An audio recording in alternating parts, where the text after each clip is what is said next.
Muy buenas noches, mis estimados hermanos y amigos. Un abrazo desde la distancia.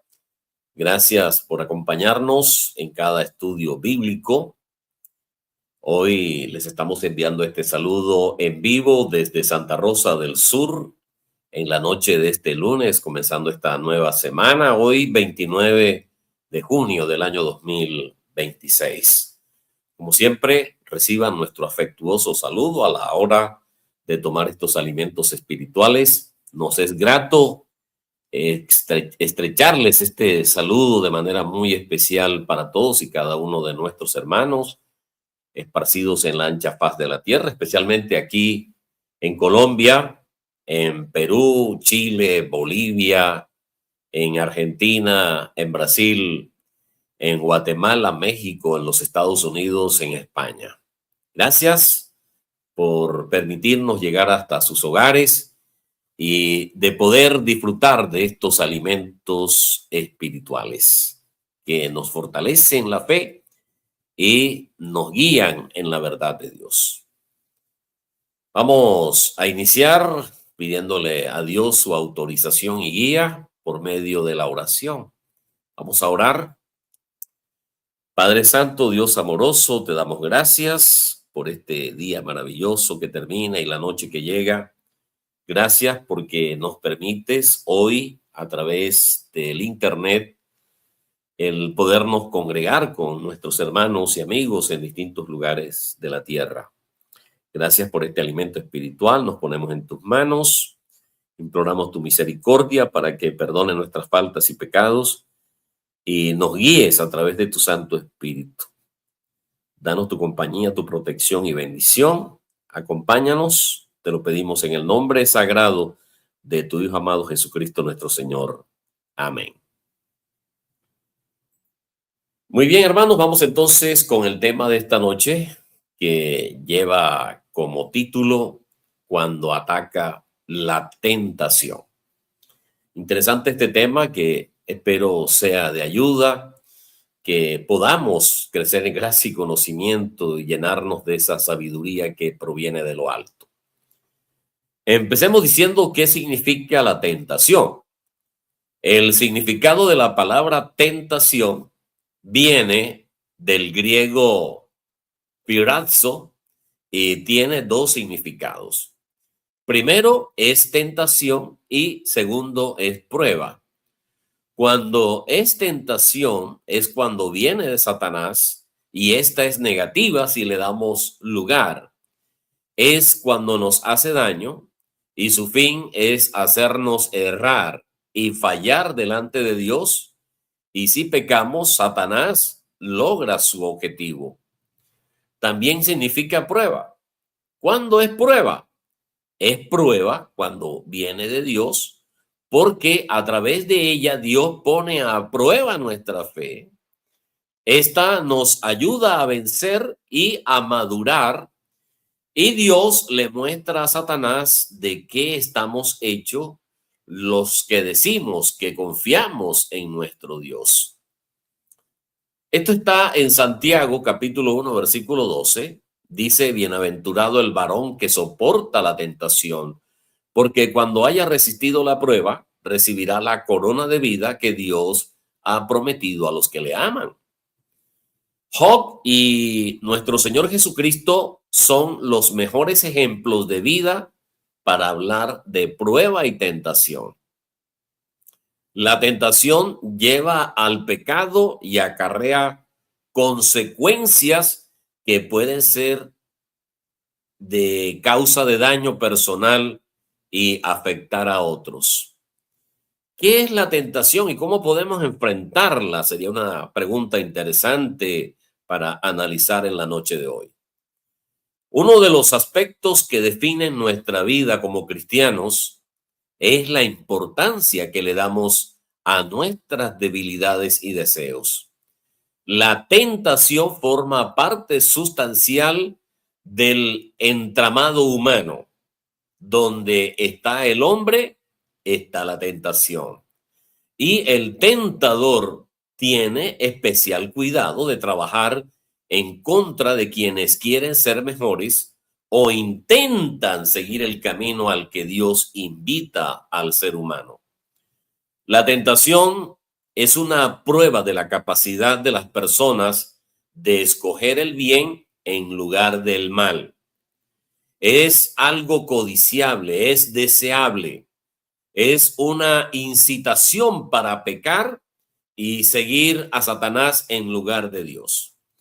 La tentación es una poderosa fuerza que nos puede impulsar a caer en el pecado, mucho más de lo que podríamos pensar, porque en esencia es la puerta que podemos abrir para darnos permiso a llenar de concupiscencia nuestra vida. ¿De dónde vienen las tentaciones?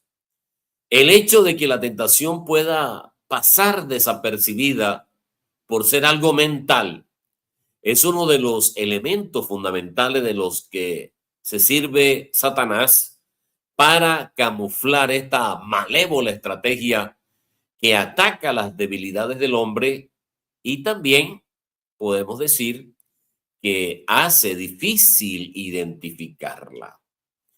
La tentación busca escaparse de la rectitud y de la integridad de cada persona. ¿Y cuáles son las consecuencias de ceder a la tentación? La relación de causa y efecto nos permite señalar que la tentación puede causar destrucción, puede causar muerte y caos cuando no se vence la tentación. El pecado siempre cuesta más de lo que realmente queremos pagar. Caer en la tentación, hermanos, implica pecado, el cual siempre acarrea consecuencias que son devastadoras, que pueden causar muchísimo daño. El alcance de las consecuencias de caer en la tentación es muy grande y afecta todas las esferas de nuestra vida. Lamentablemente, algunos cristianos han fracasado al haber caído en una tentación y sus vidas se han visto afectadas. Una tentación que termina en pecado causa destrucción y muerte. Las consecuencias de las tentaciones afectan a los demás. Familias y matrimonios sufren cuando alguno de los miembros cae en la tentación. Nuestras vidas no son necesariamente independientes. Casi siempre afectamos a alguien. La Biblia relata que en los tiempos de Josué, Acán codició un manto babilónico, 200 siclos de plata y un lingote de oro, los cuales escondió bajo tierra en su tienda en medio del campamento. El relato señala lo que sucedió cuando Josué supo quién era el causante de la derrota de Israel en contra de los hijos de Ai. Vayamos a Josué en el capítulo 7. Vayamos allí a esta cita bíblica en Josué capítulo 7, versículos 24 y 25. Dice, entonces Josué y todo Israel con él tomaron a Acán, hijo de Zera, el dinero, el manto y el lingote de oro, sus hijos, sus hijas, sus bueyes, sus asnos, sus ovejas, su tienda y todo cuanto tenía, y lo llevaron todo al valle de Acor. Allí murieron todos por culpa de uno que se dio ante la tentación de sus ojos. Hoy vamos a analizar la lectura bíblica que encontramos en Mateo capítulo 4, versículos 1 al 11. Y ese es el propósito de este estudio bíblico en la noche de hoy, y es en la que podemos ver cómo podemos vencer la tentación en sus diversas formas, con el potencial que Dios nos da y ser así más que vencedores. La tentación, hermanos, es el modus operandi habitual de Satanás. Satanás es el tentador. Y así como provocó la caída de Adán y Eva, todavía nos influye directamente para que rechacemos la gracia de Dios y pequemos. La tentación hoy es común a todos. No todas las tentaciones provienen de la influencia diabólica. Del pecado original surge la debilidad de nuestras facultades. Podemos desarrollar hábitos pecaminosos sin la influencia del diablo. La carne y el mundo ofrecen una gran cantidad de tentaciones. Los expertos en este tema de las tentaciones señalan que los espíritus malignos no pueden leer nuestros pensamientos, pero al observar nuestro comportamiento pueden percibir nuestras propias debilidades. Y así es como actúa Satanás y sus demonios. El diablo nos tienta a pecar por diversos medios: el engaño, la acusación, la duda, la seducción y la provocación. Estas son formas de inquietarnos y de crear circunstancias que probablemente nos inciten a cometer pecados capitales como la soberbia, la avaricia, la ira, la envidia, la lujuria, la gula y la pereza. Se describen 4 medios comunes de tentación diabólica: el engaño, la división, la distracción y el desaliento. Y a esto le podríamos añadir la distancia, la destrucción, la desobediencia y la duplicidad. Y a continuación vamos a demostrar estos y otros medios que son comunes en Satanás y sus demonios. Recordemos que no tenemos una lucha contra carne y sangre, sino contra huestes celestiales del mal. Entonces, el objetivo de la tentación es incitarnos a pecar. Si pecamos, la responsabilidad es nuestra, no del diablo, porque la gracia siempre es suficiente para evitar el pecado. Al resistir y rechazar las siguientes tácticas de tentación, evitaremos caer en pecado. El diablo es el acusador de los cristianos. Nos intimida, es que creemos que somos un perdedor, que somos inútiles, que no vamos a llegar a nada. Mira lo que has hecho, has arruinado tu matrimonio, tu familia, tu carrera, eres un total fracaso. En el libro de Job encontramos un ejemplo de cómo a través de la adversidad el diablo tentó a Job a rendirse, a desesperarse por completo. Y en este caso la esposa de Job es la portavoz del maligno cuando dice: maldice a Dios y muérete. Job capítulo 2 versículo 9. Los demonios engañan a la gente con falsas promesas. Cuando dice en la Biblia en Génesis 3:5, seréis como Dios. Una táctica diabólica es la distorsión de la realidad. Lo bueno se presenta como malo y lo malo como bueno. Lo verdadero y lo falso se invierten.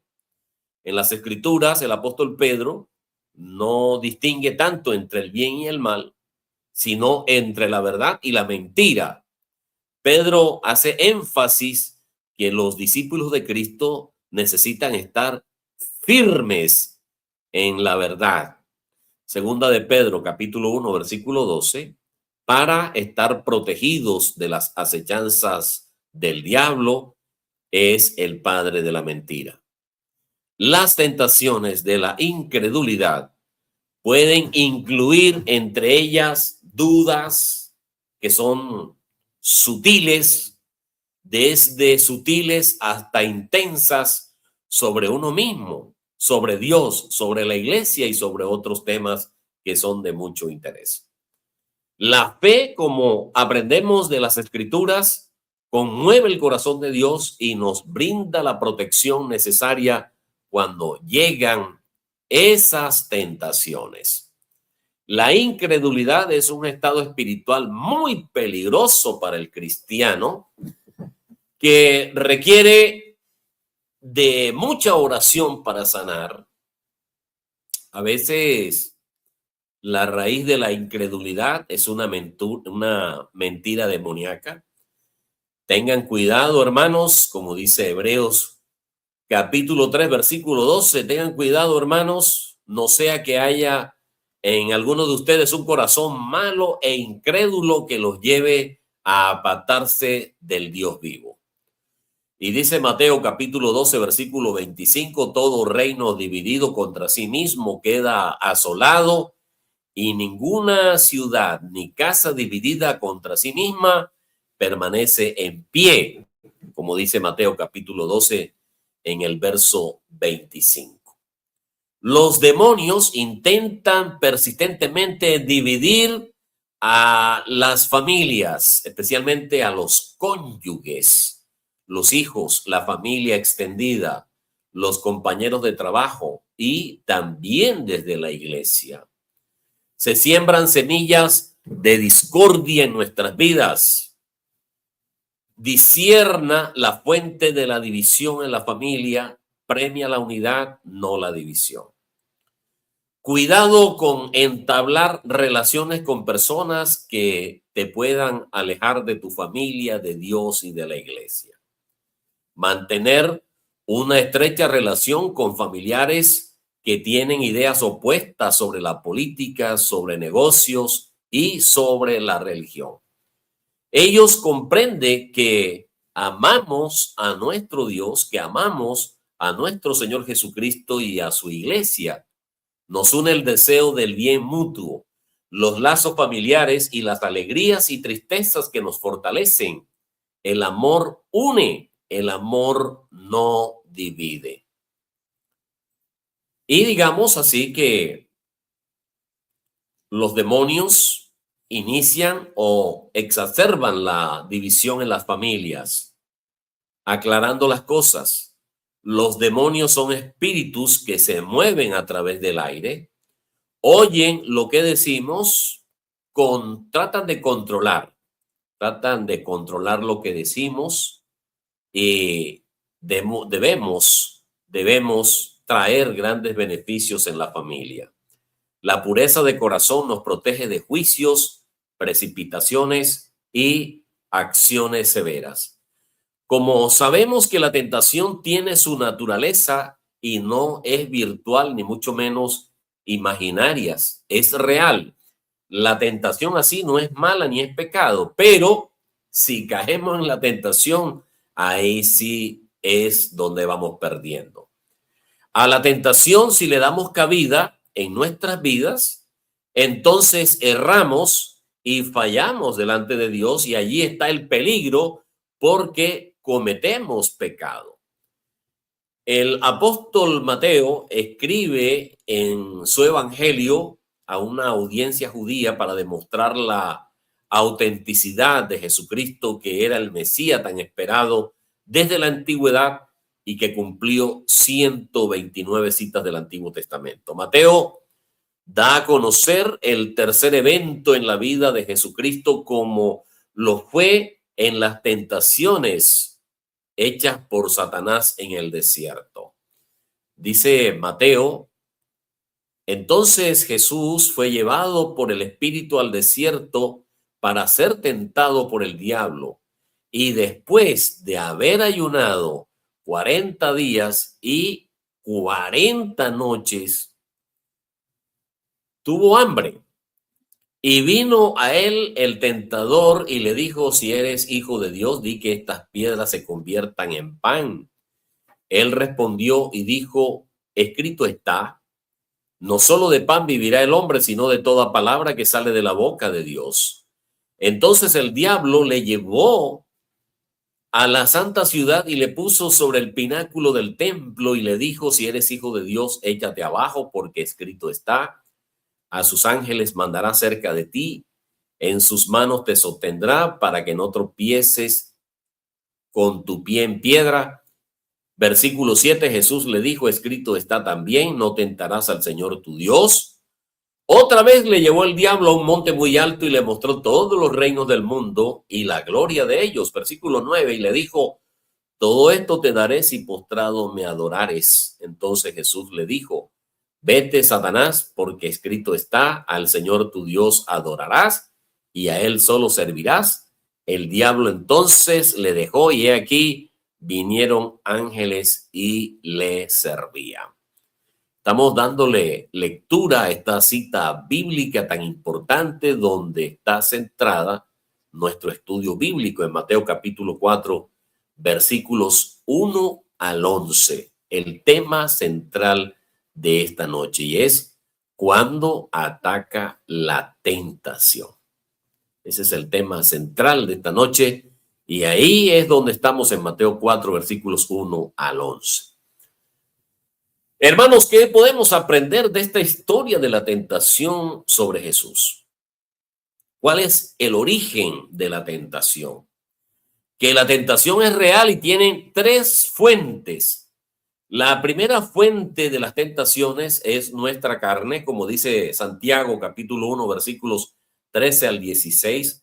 Cuando alguno es tentado, no diga que es tentado de parte de Dios, porque Dios no puede ser tentado por el mal, ni él tienta a nadie, sino que cada uno es tentado cuando de su propia concupiscencia es atraído y seducido.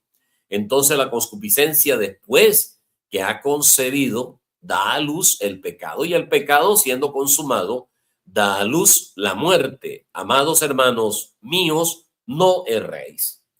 La segunda fuente de las tentaciones es el mundo, como dice Primera de Juan capítulo 2 versículos 15 al 17. No améis al mundo ni las cosas que están en el mundo. Si alguno ama al mundo, el amor del Padre no está en él, porque todo lo que hay en el mundo, los deseos de la carne, los deseos de los ojos y la vanagloria de la vida, no proviene del Padre, sino del mundo. Versículo 17, y el mundo pasa y sus deseos, pero el que hace la voluntad de Dios permanece para siempre. La tercera fuente de las tentaciones es precisamente Satanás. Veamos en detalle cuál es esa tercera fuente de las tentaciones. Mateo da a conocer la tercera fuente de la tentación por un ángel espiritual y muy real que en un pasado remoto fue un querubín, era bueno y era un protector. Ezequiel capítulo 28, versículos 12 al 19. Hijo de hombre, levanta endecha sobre el rey de Tiro y dile, así ha dicho el Señor el Eterno, tú eras el sello de la perfección, lleno de sabiduría y acabado en hermosura. En Edén, en el huerto de Dios estuviste, de toda piedra preciosa era tu vestidura, de cornerina, topacio, jaspe, crisólito, berilio y ónice, de zafiro, carbunclo, esmeralda y oro. Los primores de tus tamboriles y flautas estuvieron preparados para ti en el día de tu creación. Tú, querubín grande, protector, yo te puse en el santo monte de Dios. Allí estuviste en medio de las piedras de fuego, te paseabas. Perfecto era en todos tus caminos desde el día que fuiste creado hasta que se halló en ti la maldad. A causa de la multitud de tus contrataciones fuiste lleno de iniquidad y pecaste. Por lo que yo te eché del monte de Dios y te arrojé de entre las piedras de fuego. Oh querubín protector, se enalteció tu corazón a causa de tu hermosura. Corrompiste tu sabiduría a causa de tu esplendor. Y yo te arrojaré por tierra delante de los reyes, te pondré para que miren en ti. Con la multitud de tus maldades y con la iniquidad de tus contrataciones, profanaste tu santuario. Yo pues saqué fuego de medio de ti, el cual te consumió, y te puse en ceniza sobre la tierra a los ojos de todos los que te miran. Todos los que te conocieron de entre los pueblos se maravillarán sobre ti. Espanto serás y para siempre dejarás de ser.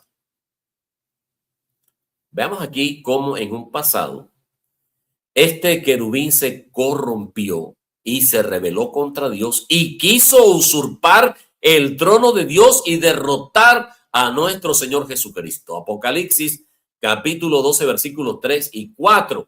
También apareció otra señal en el cielo. He aquí un gran dragón escarlata que tenía 7 cabezas y 10 cuernos, y en sus cabezas 7 diademas, y su cola arrastraba la tercera parte de las estrellas del cielo y las arrojó sobre la tierra, y el dragón se paró frente a la mujer que estaba para dar a luz a fin de devorar a su hijo tan pronto como naciese. Isaías capítulo 14, versículos 12 al 14. ¿Cómo caíste del cielo, oh lucero, hijo de la mañana? Cortado fuiste por tierra. Tú que debilitabas a las naciones, tú que decías en tu corazón, subiré al cielo en lo alto junto a las estrellas de Dios. Levantaré mi trono y en el monte del testimonio me sentaré a los lados del norte.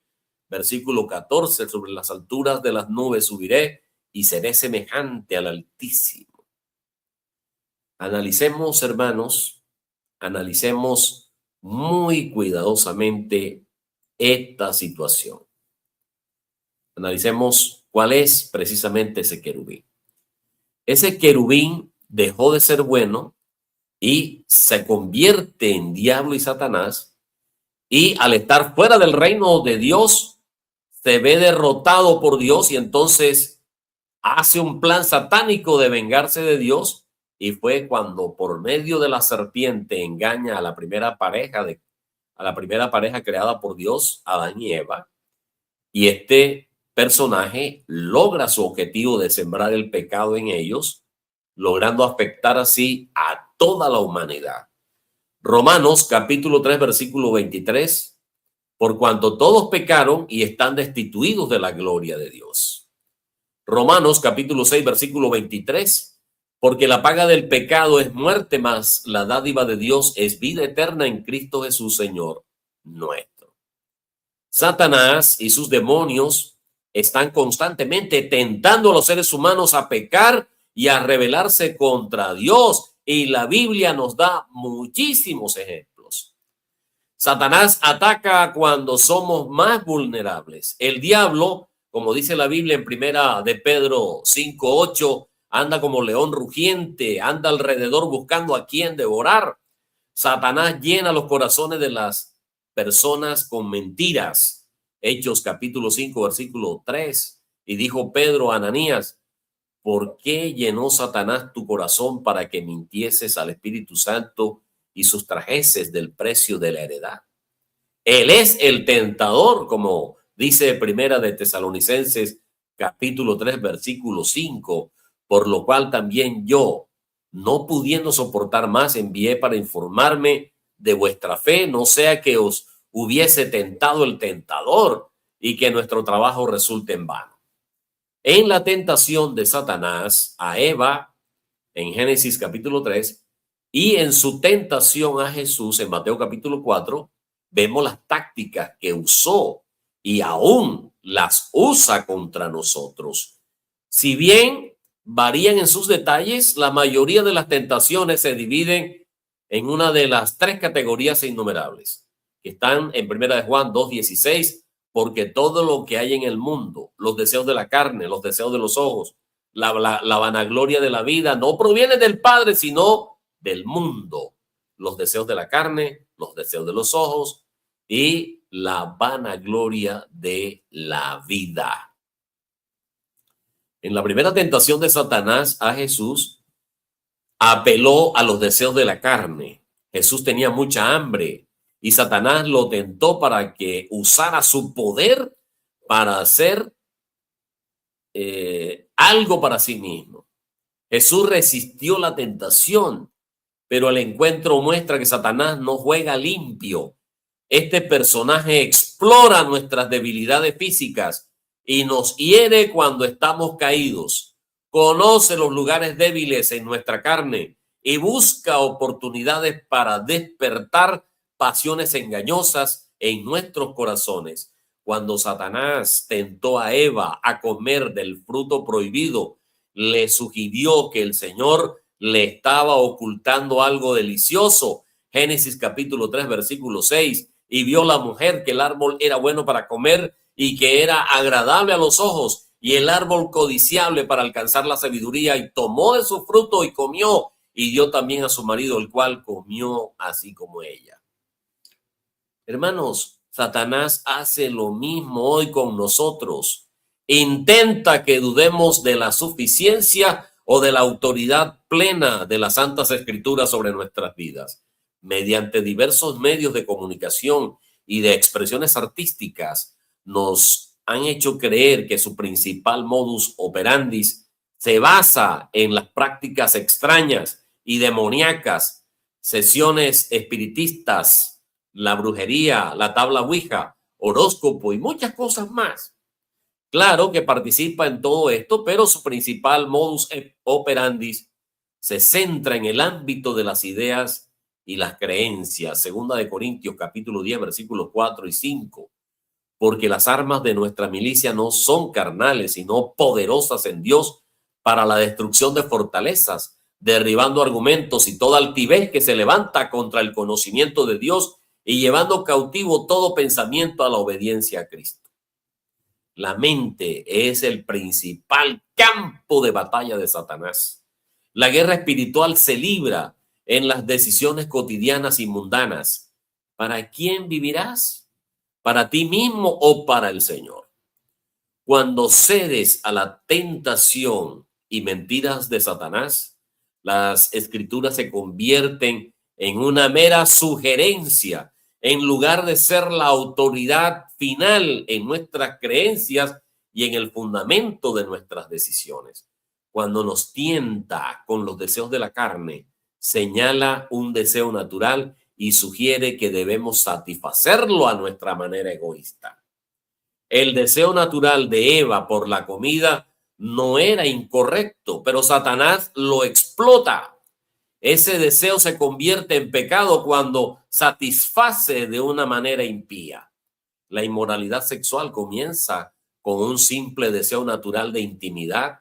Sin embargo, si no hemos permitido que Cristo se convierta en nuestra mayor pasión, el tentador puede convencernos de que debemos satisfacer nuestra necesidad a nuestra manera.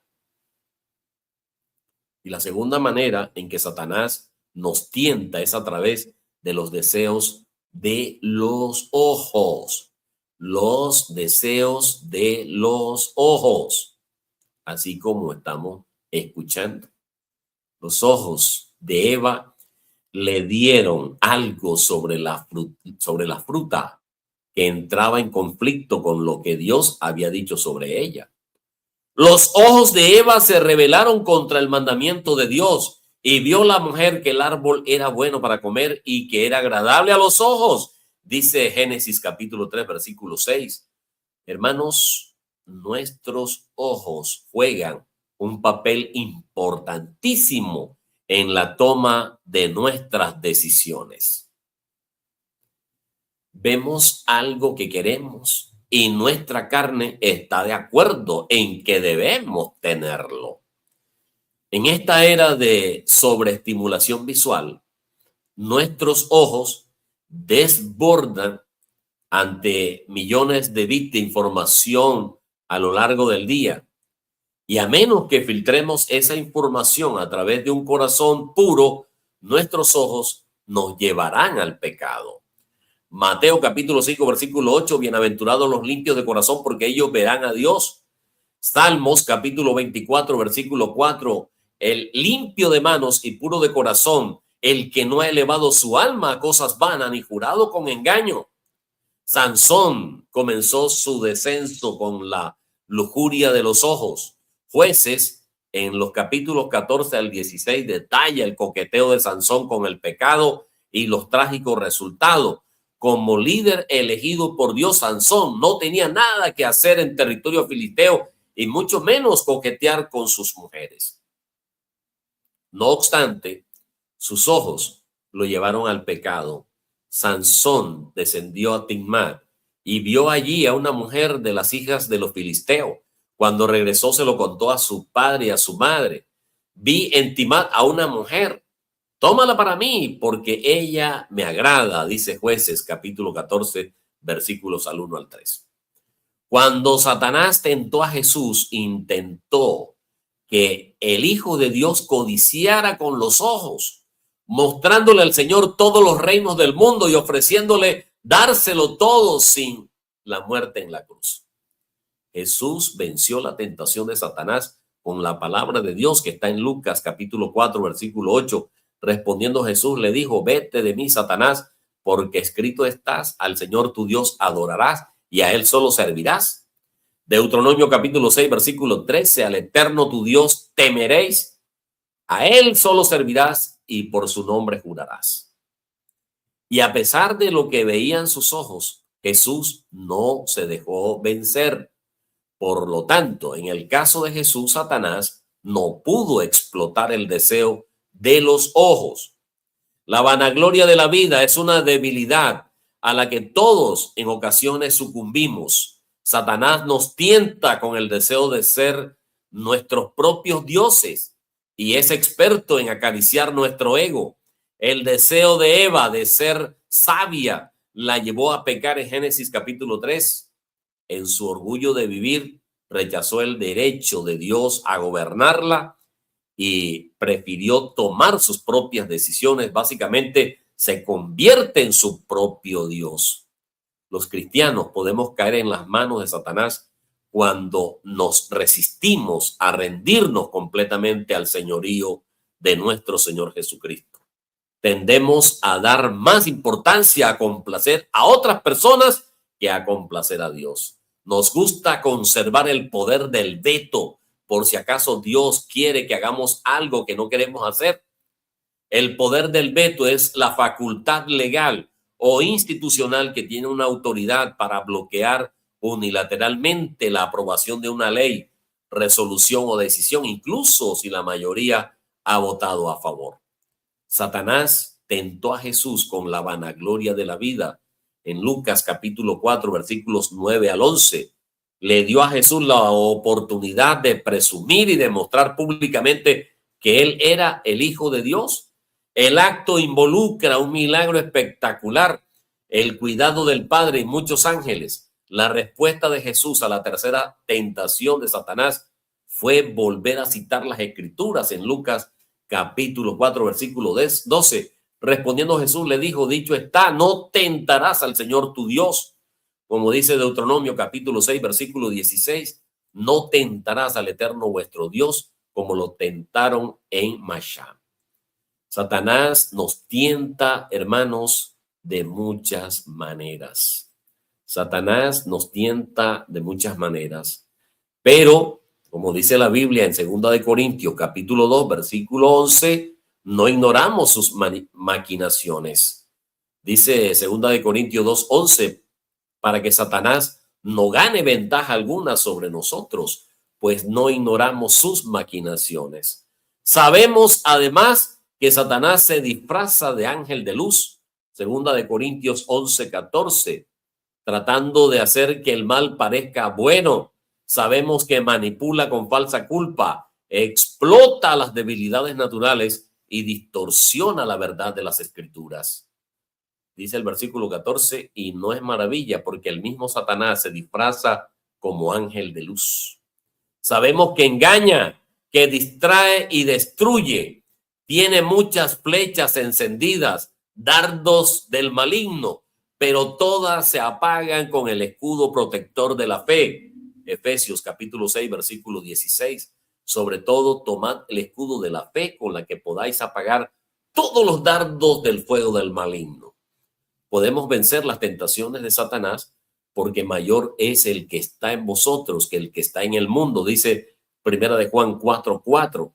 Satanás puede tentarnos a través de los deseos de la carne, pero no andamos conforme a la carne, sino conforme al Espíritu, como dice Romanos capítulo 8, versículo 4.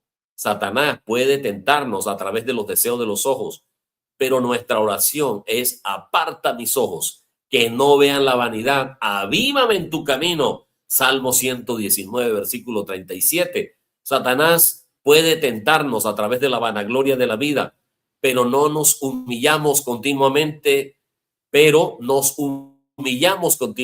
delante del Señor.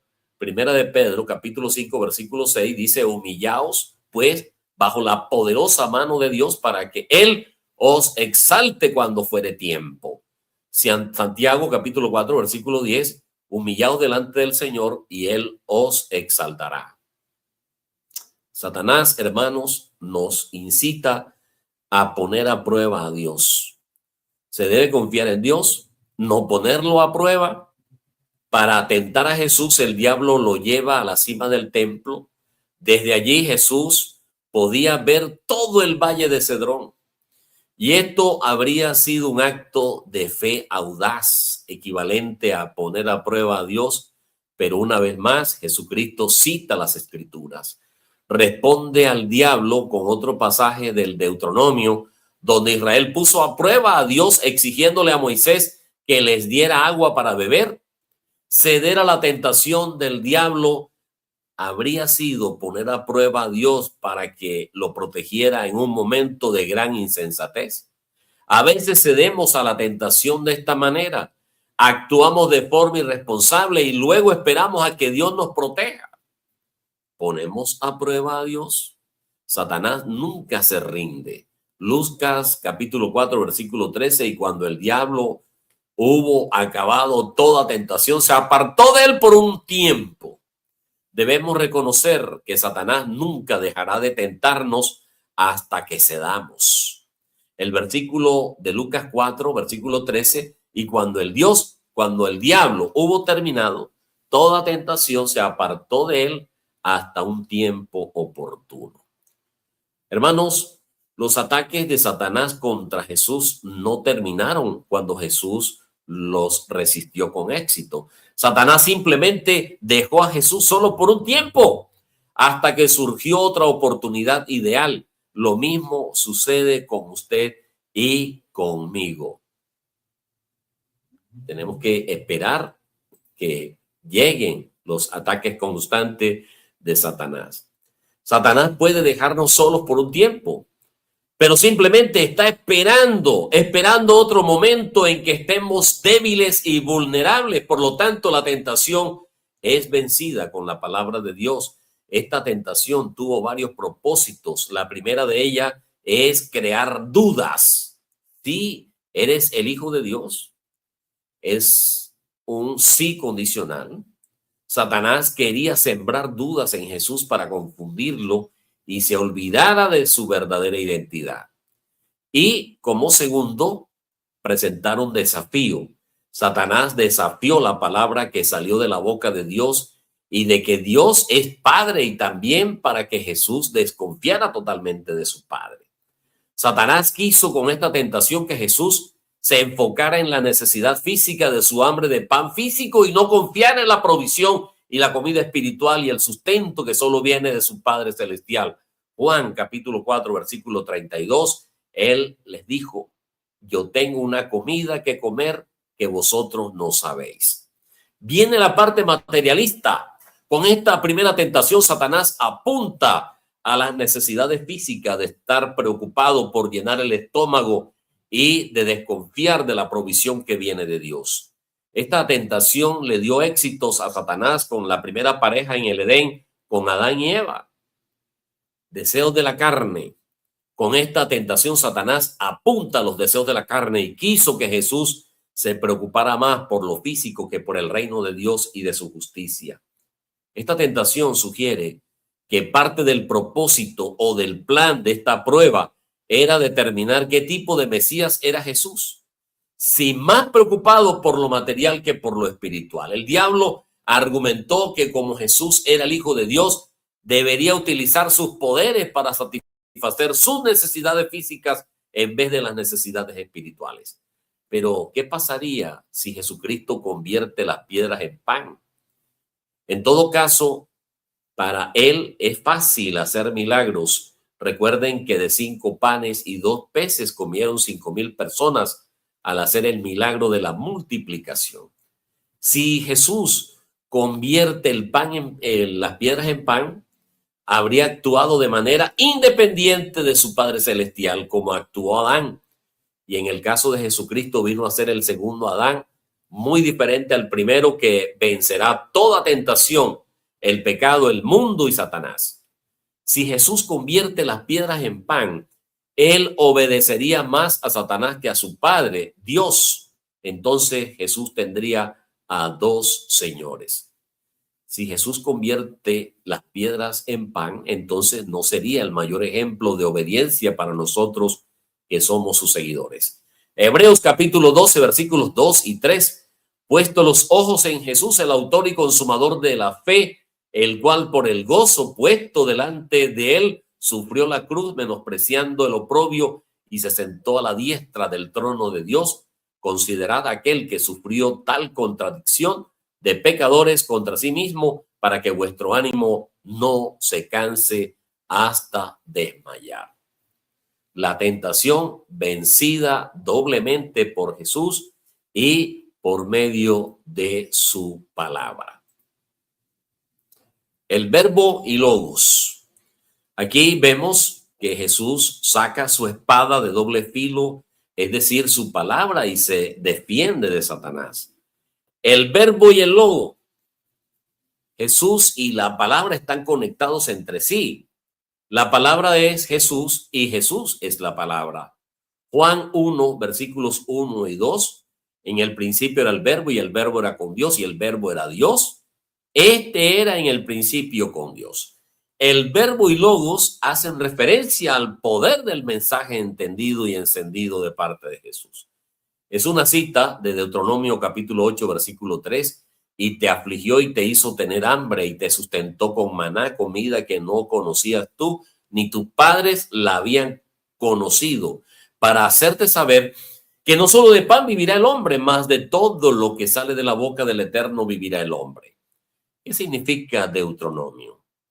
Deuteronomio significa una relación o una renovación de la colección de las leyes que Dios dio a Moisés en el monte de Sinaí. Deuteronomio se encuentra en un lugar importante en el Antiguo Testamento. Es el libro quinto y final en la sección de la Biblia conocida como la ley de Torá, que significa enseñanza, y continúa la historia del pueblo de Dios que comenzó en el Éxodo, Levítico y Números. Deuteronomio significa una repetición de la ley de Dios. Hace referencia a los 40 años que pasó Israel en el desierto rumbo a la tierra prometida, que así como Dios protegió a su pueblo y lo sustentó con el maná, también le protegerá a nuestro Señor Jesucristo de los ataques del diablo cuando estuvo aquí en la tierra. Tenemos que depender de Dios. Jesús nos enseña que en las pruebas y las tentaciones hay que depender de Dios y su palabra para tener victoria sobre Satanás y las fuerzas de las tinieblas. Efesios capítulo 6, versículo 17, y tomad el yelmo de la salvación y la espada del Espíritu, que es la palabra de Dios.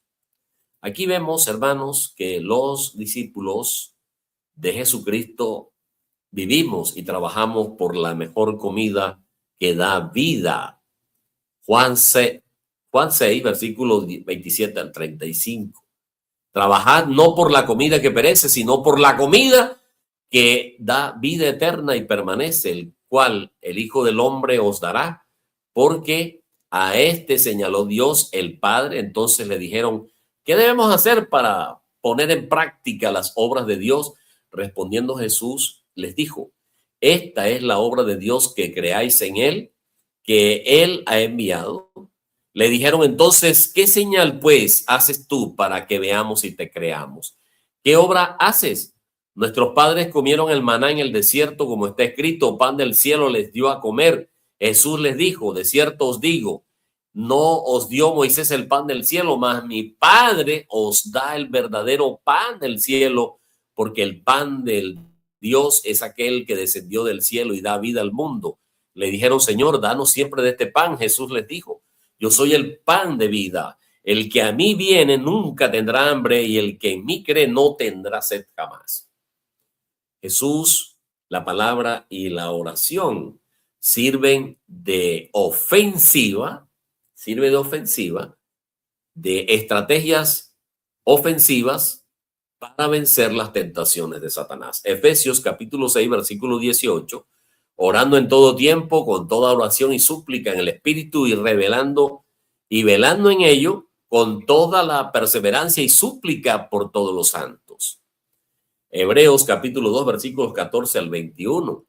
Así que por cuanto los hijos participaron de la carne y sangre, él también participó de lo mismo, para destruir por medio de la muerte al que tenía el imperio de la muerte, esto es el diablo, y librar a todos los que por el temor de la muerte estaban durante toda la vida sujetos a servidumbre, porque ciertamente no socorrió a los ángeles, sino socorrió a la descendencia de Abraham, por lo cual debía ser en todo semejante a sus hermanos, para venir a ser misericordioso y fiel sumo sacerdote en lo que a Dios se refiere para expiar los pecados del pueblo. Pues en cuanto él mismo padeció siendo tentado, es poderoso para socorrer a los que son tentados. Hermanos, cuando la tentación ataca, es necesario identificar el origen de la fuente de la tentación. La tentación se vence con la palabra. La tentación es vencida doble. Entonces, ¿cómo vencer la tentación? Resistan al diablo y huirá de ustedes. Pónganse a jugar con él y pronto tendrán cadenas, no en las muñecas, sino en el alma. Todos sentimos en algún momento de nuestras vidas la abundante manifestación del poder del Espíritu Santo de Dios. Debemos protegernos y proteger a nuestra familia de la influencia del adversario. Los apóstoles que soportan de pie la fuerza de un huracán muchas veces se dejan vencer por plagas que apenas se pueden distinguir con un microscopio. Así también, actualmente, los peores enemigos de la humanidad son las influencias sutiles, a veces invisibles, que existen entre la sociedad y que están minando a hombres y mujeres en nuestros días. Después de todo, la prueba de la fe y la eficacia del pueblo de Dios es algo individual. ¿Qué hace la persona? Toda tentación que enfrentemos nos llega en tres formas: la tentación de un apetito o pasión, el ceder al orgullo, la moda a la vanidad y el deseo de riquezas y el poder y de dominio sobre tierras o posesiones terrenales. Esas tentaciones se nos presentan en nuestras reuniones sociales, en nuestras luchas políticas, se nos presentan en nuestras relaciones de negocios, en la granja o en el establecimiento comercial, en nuestra manera de tratar todos los asuntos de la vida. Encontramos esas insidiosas influencias en movimiento. Cuando estas manifestaciones se manifiestan a la conciencia de la persona, es cuando la defensa de la verdad debe ponerse en acción. La iglesia nos enseña que esta vida es un periodo de preparación para el reino de Dios. El hombre tiene el deber de llegar a ser el amo y no el esclavo de su naturaleza. Debe dominar y emplear sus apetitos para el beneficio de su salud, para la prolongación de su vida. Sus pasiones deben ser dominadas y dirigidas para la felicidad y bendición de otras personas. Si han sido fieles a las manifestaciones del poder del Espíritu Santo y si continúan siéndolo, su alma se llenará de felicidad y paz desde su interior. Si se desvían de ellas y son conscientes de que han fallado en lo que saben que es correcto, serán desdichados, aun cuando posean toda la riqueza del mundo. En su deseo de divertirse, muchas veces los jóvenes se ven tentados a ceder a lo que es atractivo solo para el lado más bajo del ser humano. 5 de los más comunes son: primero, la vulgaridad y la obscenidad; segundo, las bebidas alcohólicas y las caricias impúdicas; tercero, la falta de castidad; cuarto, la deslealtad; y quinto, la irreverencia. La vulgaridad es, por lo general, el primer paso para descender al camino de la autocomplacencia. El que es vulgar ofende el buen gusto o los sentimientos refinados. No hay más que un paso de la vulgaridad a la obscenidad. Y es bueno para nuestros jóvenes. En realidad es esencial que se relacionen en reuniones que son reuniones sociales. Pero si para divertirse deben recurrir a la estimulación física y la bajeza, eso es una indicación de la falta de moralidad. Las fiestas donde se toma alcohol y se permite las caricias impúdicas forman un ambiente en el cual el sentido de lo moral se adormece y se desatan las pasiones desenfrenadas. A partir de ese momento es fácil dar el paso final para descender a la desgracia moral. Cuando en lugar de los principios morales elevados se opta por una vida de complacencia inmoral y el hombre o la mujer desciende muy bajo en la escala de la degeneración, la deslealtad se convierte en una parte inevitable de su naturaleza. Entonces, la lealtad hacia los padres desaparece. Se abandona la obediencia a sus enseñanzas ideales. La fidelidad a la esposa y a los hijos se ahogan por un bajo placer, y la lealtad a la iglesia se vuelve imposible y se sustituye con las burlas a sus enseñanzas. La tentación se presenta a veces de una forma sutil. Quizás nadie sepa que se ha cedido a ella, aparte de la persona y su Dios. Pero si cede a ese grado, se vuelve débil y queda manchada con la maldad del mundo. Satanás fue expulsado porque trató de reemplazar al Creador, pero su poder todavía se manifiesta. Él está activo y en estos momentos está tratando de influir para que se niegue la existencia del Dios Creador y la de su Hijo amado, y se niegue la eficacia del Evangelio de Jesucristo. El enemigo está activo. El enemigo es astuto y está trabajando sin descansar un solo instante. Busca cualquier oportunidad de minar los cimientos de la iglesia y ataca siempre que le es posible con el fin de debilitar y destruir. Dios nos ha dado la libertad de escoger. Nuestro progreso espiritual y moral dependen del uso que hagamos de esa libertad, la libertad de escoger, la libertad de libre albedrío. Satanás todavía está resuelto a salirse con la suya, y sus emisarios tienen hoy un poder como nunca lo han tenido a través de los siglos. Estemos preparados para enfrentar condiciones que puedan ser difíciles, condiciones ideológicas que quizás parezcan razonables, pero que son malignas. A fin de enfrentar estas fuerzas, debemos depender de las impresiones del poder del Espíritu Santo de Dios, las cuales tenemos derecho a recibirla. Esas impresiones son reales. Dios guía a su iglesia. Seamos fieles en ella. Seamos leales. Seamos fieles y leales a su familia. Protejamos a nuestros hijos y guiarlos, no arbitrariamente, sino por medio del bondadoso ejemplo de un padre. Y de esa manera contribuir a la fortaleza de la iglesia, ejerciendo el sacerdocio en su hogar y en su propia vida.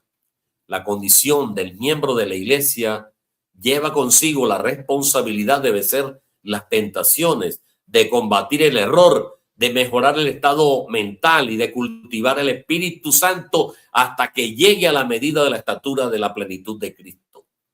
El adversario intenta atacar nuestros puntos más débiles, pero si resistimos, nos fortalecemos. Recordemos que no podemos jugar con el maligno. Resistan la tentación, resistan al diablo y él huirá de ustedes. Santiago capítulo 4, versículo 7. El Salvador nos dio en el monte el ejemplo más extraordinario del mundo. Al vivir el evangelio y al ejercer el autodominio, recibimos gozo y paz.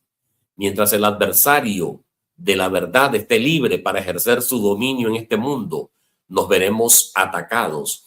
Y la única forma de enfrentar esos ataques es vivir de acuerdo con el evangelio y la perfecta ley de Dios y de sus mandamientos. Este evangelio nos da la oportunidad de elevarnos por encima de este viejo mundo y sus tentaciones, y mediante el autodominio vivir en el espíritu, que es la verdadera vida, tanto acá como en el milenio y después del milenio, más allá. Ojalá podamos darnos cuenta mejor que nunca que el dominio de nuestras inclinaciones personales es el núcleo de la religión cristiana y de todas las religiones. Por naturaleza, el individuo es egoísta y se inclina a seguir los impulsos inmediatos. Para vencer los impulsos egoístas del hombre natural, se necesita de la iglesia, que sea más elevada que el ser humano o que una sociedad de seres humanos. El dominio de sí mismo se logra mediante la privación de cosas pequeñas. Cristo dijo en esta expresión particular en Mateo 16:25, el que quiera salvar su vida la perderá, y todo el que la pierda su vida por causa de mí la hallará. En cualquier momento en que ustedes se olviden de ustedes mismos y se esfuercen en beneficio de los demás y por lograr algo más noble y mejor, se elevan a un plano espiritual. Si en medio de una discusión acalorada, en el momento de sentir la tentación de censurar a otra persona, perdemos nuestro yo egoísta por el bien de la iglesia de la cual somos miembros, por el bien de la comunidad, especialmente por el progreso del evangelio de Jesucristo, seremos bendecidos espiritualmente y recibiremos la facultad y la felicidad de una recompensa. Una persona que se deje llevar por sus apetitos, ya sea en secreto o no, tiene un carácter que no la sostendrá cuando se vea tentado a ceder ante sus pasiones. Los pensamientos que un hombre abrigue constantemente determinará sus acciones cuando se le presente la oportunidad o esté bajo presión. Su forma de reaccionar cuando se inciten sus apetitos e impulsos indica qué tipo de carácter tiene. En esas reacciones se revelan su potestad para gobernarse o su servilismo para ceder. Las acciones que están en armonía con la ley de Dios y con las leyes de la naturaleza brindan paz, felicidad y armonía, mientras que las que están en oposición a la verdad acarrean infelicidad. El hombre es responsable no solo de cada una de sus acciones, sino también de cada una de sus palabras y pensamientos ociosos. Jesús dijo en Mateo 12:36, mas yo os digo que toda palabra ociosa que hablen los hombres, de ella darán cuenta en el día del juicio. Todo lo bueno requiere de esfuerzo. Cualquier cosa que valga la pena tener le costará esfuerzo físico y fuerza intelectual del alma. Pedid y se os dará, buscad y hallaréis, llamad y se os abrirá. Mateo capítulo 7, versículo 7. Pero teniendo que buscar, tienen que llamar. Por otra parte, el pecado se les ofrece, camina junto a ustedes, los tienta, los atrae, los seduce. No tienen que hacer ningún esfuerzo en este sentido. Está a la vuelta. Es como el gran cartel de propaganda que invita a beber y fumar. Es como el mensaje que entra en su hogar por la televisión y la radio. El mal los busca y se requiere de esfuerzo y entereza para combatirlo.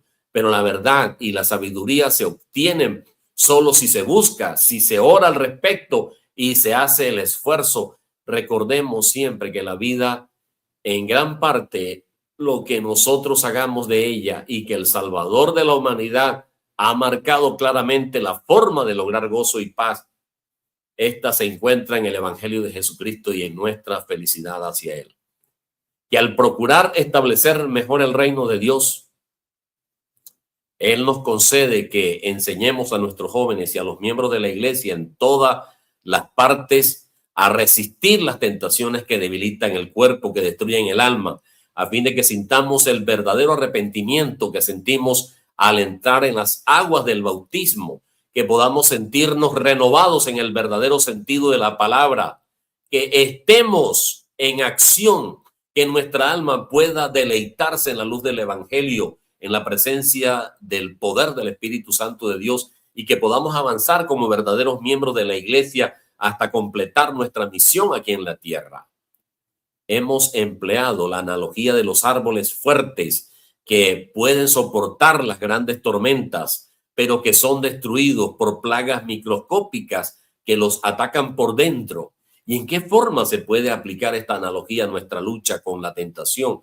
¿Qué podemos hacer para no atraer la tentación a nuestras vidas? ¿Cómo podemos fortalecer a los niños y jóvenes para que resistan las tentaciones del mundo que aumentan continuamente según nuestra situación personal? ¿De qué modo son diferentes nuestras tentaciones? ¿En qué forma podemos ayudar a otros a resistir tentaciones? ¿Qué aprendemos del relato de las tentaciones de Satanás, que el Salvador resistió contra Satanás? ¿Qué diferencia hay entre el placer de ceder a la tentación y del gozo de seguir al Salvador? ¿Cómo trata Satanás de emplear nuestras debilidades para sus propósitos? ¿Cómo podemos vencer a nuestras debilidades por medio de Jesucristo? ¿Qué podemos hacer usted y yo para vencer las tentaciones que son frecuentes y que nos acosan? ¿Por qué es esencial que establezcamos nuestros valores antes de encontrarnos en una situación tentadora. ¿Por qué es tan difícil resistir la tentación? Porque proviene del propio tentador, del diablo, que sabe perfectamente lo que hace. Satanás no ataca al azar. Satanás busca nuestros puntos débiles, nuestras grietas espirituales en nuestra armadura. Sabe dónde apuntar y qué tentaciones enviarnos. Nuestras tentaciones son únicas, acordes a nuestra personalidad, en nuestra etapa de la vida, en el pasado, en los anhelos futuros, y también cambian con el paso del tiempo. Las tentaciones queman como flechas llameantes, pueden atravesarnos y prender fuego a nuestras vidas. Algunas tentaciones surgen de repente y sin previo aviso, y ante la tentación el tamaño es irrelevante. 1/3 de Londres fue destruido en el gran incendio de 1666 por unas pocas cenizas calientes de un horno de un panadero. El aumento de la temperatura global provoca terribles incendios forestales en todos los continentes. Todos ellos comienzan con una pequeña chispa. Del mismo modo, las tentaciones más pequeñas pueden conducir a los pecados más grandes que queman como consecuencias devastadoras. A menudo nuestras tentaciones ni siquiera parecen tener sentido. Son lógicas, pero pueden provocar catástrofes. Todos hemos visto a políticos o celebridades de los medios de comunicación que, al ser descubiertos y expuestos por algún acto, confiesan entre lágrimas su vergüenza por un pecado y cuyo poder sobre ellos ni siquiera pueden explicar. La tentación no necesita tener sentido para que represente una amenaza real. Otras